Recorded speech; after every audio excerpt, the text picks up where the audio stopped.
હા ચલો આ બાળકોએ આ ટાયર ખોલી નાખ્યું અને ટાયરમાંથી પેલા બે સાધન લાગ્યા. હા આવા બે સાધન આવે છે જેનાથી ટાયર ખોલી અને આખી ટ્યુબ બહાર કાઢવામાં આવે. શું કરવાનું? આખી ટ્યુબ બહાર અને કોનાથી બોલ્ટ ખોલવાના છે. હવે પંચર છે તે ખબર પડે તો આપણે પંપથી આ હવા ભરી અને તગારું કે ડોલ હોય એમાં શું કરવાનું? ડૂબાડવાની. ચલો ડૂબાડો. ચલો આમ વારા ફરતી ફરતી આપણે આ રીતે ડૂબાડતું જવાનું. ઉપર આવી જોઈએ પાણી પરપોટે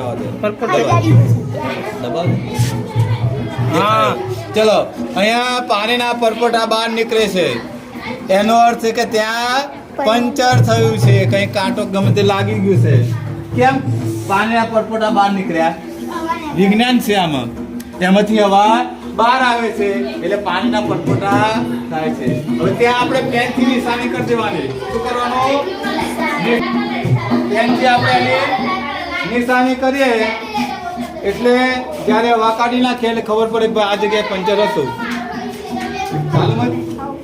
ચાલુ શું વાત છે? ઘણું સારું નહીં? હા તમે ઘરે કરો છો આવું પંચર? જે જાતે જ કરો?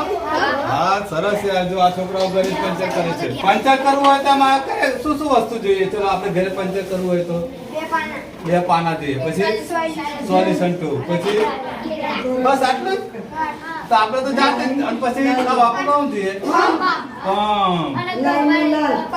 બ્લેડ જોવું જોઈએ. તો સરસ યાર. આપણે ક્યાંય જવું ના પડે નહીં. અને ચલો હવે તો કેટલા રૂપિયા લે પંચર ના? 20 રૂપિયા એક પંચર ના. 70 રૂપિયા કેટલા પંચર થાય? 50 રૂપિયા અને આ સોલ્યુશન તો આખું વર્ષ ચાલે ને? આખું વર્ષ નીકળી જાય આપણે. સરસ.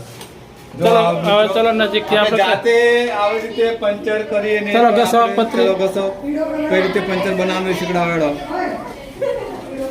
બધા જોજો. તમે જાતે આપણે આગળ કરવાનું છે. ખોટા દુકાનમાં 20 રૂપિયા આપી દેવા, બધા હેરી લઈ જવાનું. તમે ઓય આઈ જાઓ પ્રકાશભાઈ. ચાલો હવે શું કરવાનું? પતરીથી ઘસી નાખ્યું. હવે ઘસ્યા પછી શું કરવાનું? સોલ્યુશન લગાવવાનું એમ ને?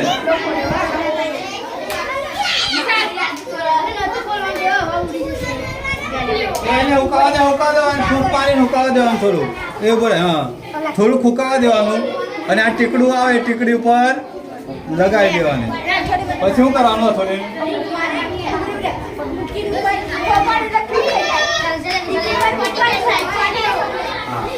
પથ્થર તૂટી જાય. એ પથ્થર હા એ લાકડા જેવું હોય ને લાકડા પર મૂકે થોડું ટીપવાનું.